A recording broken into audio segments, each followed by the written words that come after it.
읽은 그 말씀 그 앞부분에 보면 1절에서 2절 사이에 요나가 자기 자신에 대한 나 이렇게 이 말이 5번이 나와 있어요. 여호와여, 내가 고국에 있을 때 내가 알았음입니다. 내 생명을 취하소서, 내게 나음이니라. 계속해서 자기밖에 없어요. 그런데 히브리어를 본문을 그대로 보면 무려 나라는 단어가 9번 등장합니다. 세상에서 미련하고 또 자기 중심적인 사람일수록 나라고 하는 감정과 나라고 하는 말을 계속 씁니다. 내 기분, 내 아픈 것, 내 속상한 이야기, 이 계속 거기에 함몰되어 있습니다. 하지만 성숙한 사람일수록 나보다는 너 그리고 우리라고 하는 공동체라고 하는 이런 뜻을 담은 말을 또 생각을 많이 하게 되어집니다. 어린 아이일수록 자기밖에 몰라요. 4명의 자식을 키워본 제 입장에서 아직도 자기 세계에 갇혀있는 아이들을 키우는 부모로서 아이들의 상태를 저는 잘 알고 있습니다. 아이들이 싸우면 자기 생각, 자기 고집, 자기 감정 때문에 싸워요. 그리고 상대방의 생각을 전혀 하지 않습니다. 아버지가 아이들을 중재를 해놓고 항상 이야기하는 것, 반대 입장에서, 형의 입장에서 한번 생각해봐. 너는 동생의 입장에서 한번 생각해봐. 가운데 끼어있는 형과 동생을 두고 있는 유민이의 입장에서 한번 생각을 해봐. 아무리 얘기를 해도 그걸 못 알아듣습니다. 그래서 아이라고 할 수 있습니다. 여러분에게 제가 누누이 말씀드리는데, 나라고 하는 사람들이, 나라고 하는 사람이 죽어야 진정으로 그리스도께서 우리 안에 사십니다. 내가 누군데? 그렇게 치받아 오르는 감정으로 자신을 생각하면 서운한 것, 속상한 것밖에 없지만 내가 누구기는 누구야? 죄인이지. 은혜로 부름받지 않았다면 나라고 하는 것은 그저 이 땅에 존재하다가 잠시 잠깐 있다가 없어지고 마는 보잘것없는 존재지. 나라는 것을 불러주신 그 하나님의 사랑에 감격할 수 있는 데까지 나가는 것, 그것이 우리의 신앙입니다. 갈라디아서 2장 20절에서 우리들에게 내가 그리스도와 함께 십자가에 못 박혔나니, 이미 죽었어요. 죽었는데 계속해서 꿈틀꿈틀 우리 자신이 살아납니다. 주님의 몸된 교회 안에서도 계속해서 내가 살아납니다. 나의 서운한 것, 나의 배제되어 있는 것, 나의 속상한 것, 나의 억울한 것, 그것을 일일이 가지고 덤벼들기 시작하면 신앙생활이 재미있을 수가 없고 기쁠 수가 없는 거죠. 여하튼 요나의 이 모습은 우리들의 모습이라고 할 수 있습니다. 그리고 읽은 말씀에 보면 자신의 말대로 되지 않은 것 때문에 요나가 사는 것보다 죽는 것이 낫다, 그래서 나 죽여달라, 이렇게 땡깡을 부립니다. 그러더니 이제 뒤쪽에서 박농쿨이 있다가 없어지는 것 때문에 사는 것보다 죽는 것이 내게 나으니이다, 똑같은 말을 하고 있어요. 이 인간은 왜 걸핏하면 말만 하면 죽여달라고 하는 겁니까? 사는 것이 얼마나 즐거운 일인데, 사는 것이 편안해서 즐거운 것이 아니라 인생에 있어서 삶이라고 하는 것은 하나님의 선물이에요. 어떻게 살아도 개똥밭에 굴르는 게 훨씬 낫다, 그렇게 얘기하듯이 죽은 사자보다 살아있는 개가 낫다고 우리에게 성경이 이야기하듯이 우리가 살아 숨쉬고 있는 이 모든 것들은 하나님의 어마어마한 은혜입니다.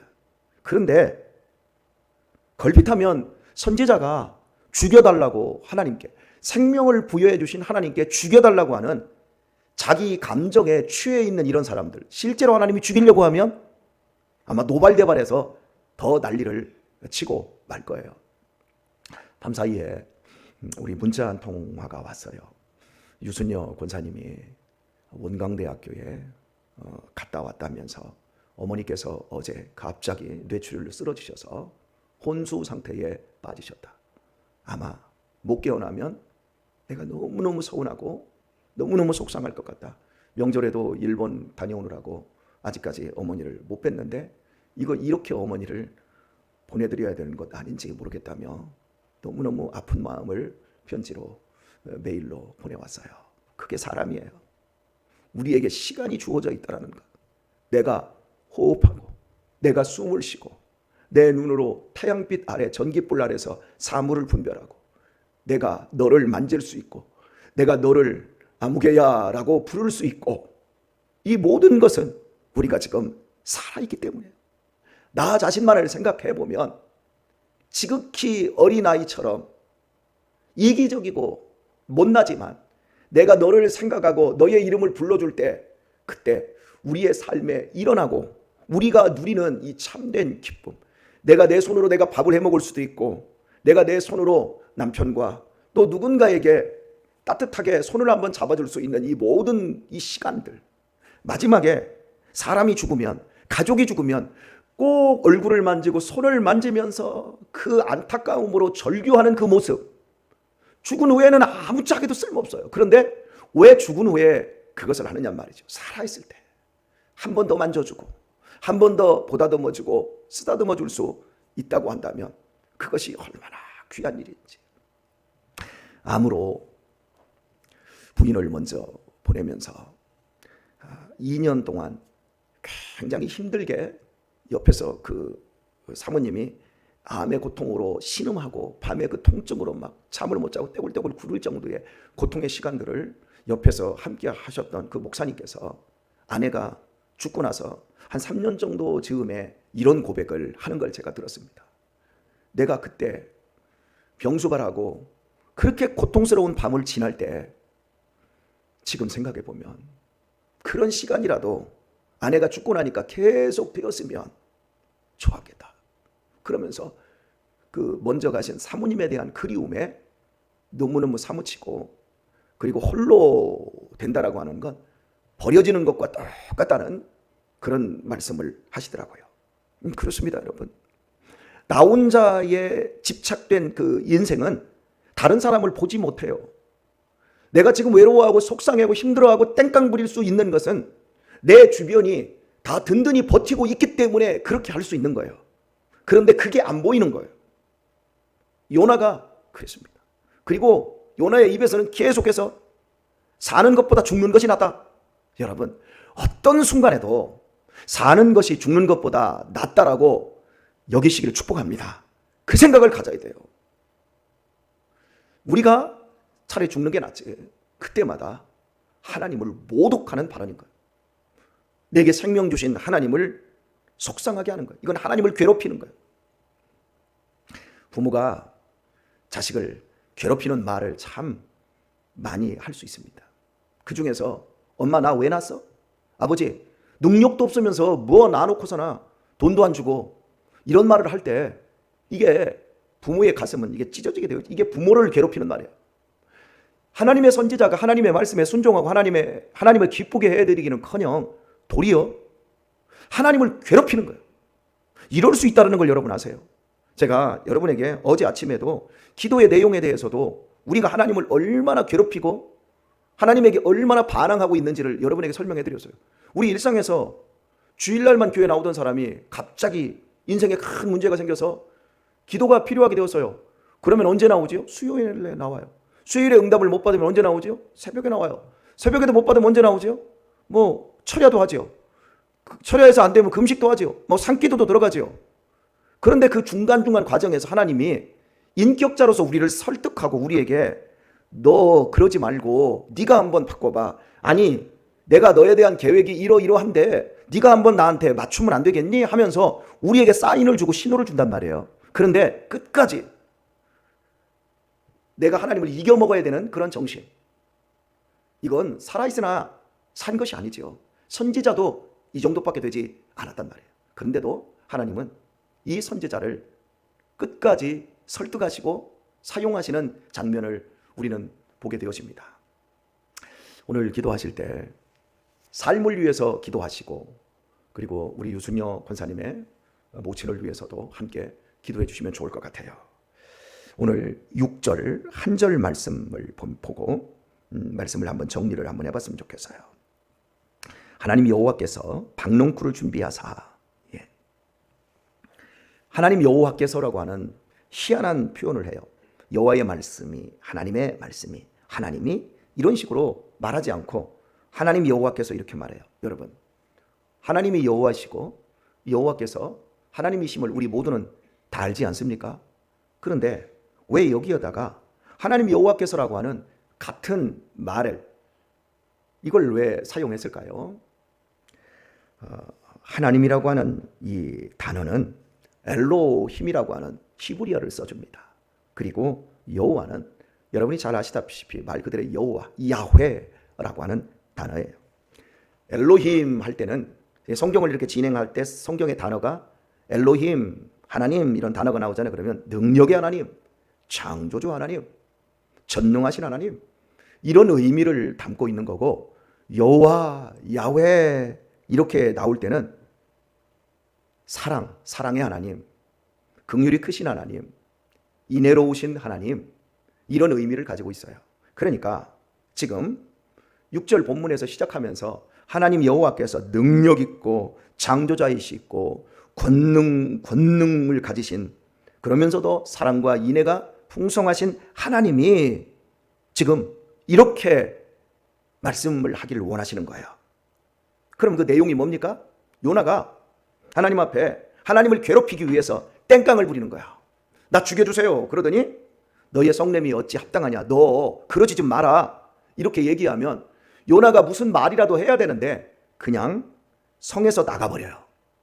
부모가 자식에게, 자식이 엄마 나 죽여주세요, 엄마 나한테 해준 게 뭐가 있어요? 이렇게 얘기했을 때, 야 이놈아 네가 그렇게 말했으면 되겠냐, 왜 이렇게 화를 내냐? 그러면 자식이 가타부타 얘기를 해야 되는데 지 얘기만 해놓고 문을 팍 발로 차더니 막 나가면서 문을 꽉 닫고 나가버리는 거예요. 여러분, 하나님이 얼마나 속상하겠습니까? 그런데 그 하나님이 어떤 하나님입니까? 무능하고 못난 하나님이 아니고 분노를 터뜨리는 하나님이 아니시고 전능하시고 인애로우신 하나님이라는 사실을 본문이 보여주면서 요나가 그 성편 동편에 앉아서 누구를 위하여? 자기를 위하여입니다. 자기를 위하여. 하나님을 위하는 마음 하나도 없고 니느웨 사람들을 위하는 마음 하나도 없고 자기를 위하여 초막을 짓고 그 그늘 아래 앉아서 성읍이 어떻게 되는 것을 보려 하니라 이럽니다. 그러자 하나님이, 전능하신 하나님이, 긍휼에 크신 하나님이 박넝쿨을 준비하사 요나 위에 가리워 주십니다. 그리고 그 머리를 위하여 그늘이 지게 하며 그 괴로움을 면케하려 하심이었더라. 요나가 박넝쿨을 인하여 심히 기뻐하였더니, 여러분 박넝쿨 준비해서 하나님이 그늘을 만들어줬더니 어떻게 기뻐했어요? 심히 기뻐했어요. 야, 이런 가벼운 선지자, 하나에서부터 10까지 이게 못난이 선지자. 저는 참 저보다 훨씬 못났다고 생각이 들어요. 감히 다른 선지자들은 제가 이렇게 비교도 안 되는데 성품적으로 저는 여기까지는 안 할 것 같아요. 그런데 요나는 이렇게 형편없는 선지자예요. 여러분, 제가 오늘의 말씀을 정리한다고 그랬죠. 우리의 신앙에 대해서 용기를 내세요. 이런 못난 선지자이지만 하나님이 이런 못난 선지자를 쓰실 수 있음은 요나의 능력과 똑똑함이나 잘남과 훌륭함에 있는 것이 아니라 전능하신 하나님이, 오래오래 참으시고 긍휼에 풍성하신 하나님이 이 요나를 포기하지 않고 꽉 붙잡고 있기 때문에 그런 거예요. 그러니 요나보다 조금 잘난 우리는 하나님이 얼마나 잘 붙들어 주겠습니까? 신앙에 대해서 용기를 내셔야 되는데 그 신앙에 대한 그 용기가 어디에 있어야 되는가 하냐면 나 9번에 내가 이렇게 열심히 했는데, 내가 이렇게 주일에 놀러 가지도 않고, 내가 이렇게 새벽에 여기 나와서 이렇게 내가 기도하고 내가 헌금하고 내가 봉사하고 내가 이렇게 하고 이거 나 없으면 돌아가지를 않고 요걸 여러분 내 속에서 뿌리를 뽑아내시란 말이에요. 그걸 뽑아내시고 전능하신 하나님이, 긍휼에 풍성하신 하나님이 나 같은 걸 붙잡아 주시니 감사합니다. 나는 내 엄마를 내가 구원할 수 없지만 전능하신 하나님이 유순여 권사의 엄마를 구원하실 수 있습니다. 나는 내 엄마를 불쌍히 여길 뿐이지만 전능하시고 긍휼에 풍성하신, 오래오래 참으시고 한 사람이라도 더 구원하시기를 원하시는 나의 하나님이 내 어머니를 구원하시고 고치시고 회복하여 주실 수 있습니다. 우리 유순여 권사님이 가져야 될 마음이 이거이듯이 오늘 우리의 마음 역시 바로 하나님이라는 사실을 기억하셔야 합니다. 이걸 놓쳐버리면 우리의 신앙은 요나만큼 한심스럽게 걸핏하면 나 죽여주세요. 그리고 목사를 위협합니다. 목사님, 나 이 교회 떠날랍니다. 왜? 나를 안 알아준다고. 그런 식으로 협박을 하는 거예요. 여러분은 그렇게 협박하지 마세요. 아셨어요? 그게 다 나예요. 나를 생각할 때는 나오는 게 아무것도 없어요. 그러나 하나님을 바라볼 때 거기서 얻어지고 거기서 누려지는 이 엄청난 기쁨, 이 어마어마한 소망, 이 전능하신 하나님의 힘, 사랑의 하나님의 폭발적인 사랑이 우리의 마음을 적시는 거죠. 오늘도 전능하신 하나님과 동행하시고 사랑의 하나님의 그 넓으신 품 안에서 이 하루도 행복하게 멋지게 살아가시길 바랍니다. 죽기보다 사는 게 어렵다고 하지 마시고 오늘 삶을 하나님 주셔서 너무 감사해요. 이 삶 한 번만이라도 더 내가 사랑한다 고백하고 너의 이름 불러주고 한 번이라도 더 손잡아주는 그런 하루를 사십시오. 우리 박 권사님이 우리 강대식 집사님 한 번이라도 손 한 번 더 잡아주시고 나가서 놀아 그러지 마시고 네 우리 한 번이라도 더 잡아주시고 여보 고마워 서로 이렇게 말 한마디씩. 여기 지금 부부는 오늘 집에 가서 여보 고마워 아내에게 남편에게 한마디씩이라도 더 하세요. 왜냐하면 여러분이 분명히 배우자가 죽으면 여보 고마워 그 얘기 죽은 시체 앞에 분명히 하기 때문에 그래요. 그걸 살아있을 때 하세요. 징글징글할 때 하세요. 그걸 하나님이 기뻐하신단 말이야. 승리의 날 복된 날 되시기를 예수님의 이름으로 축원합니다.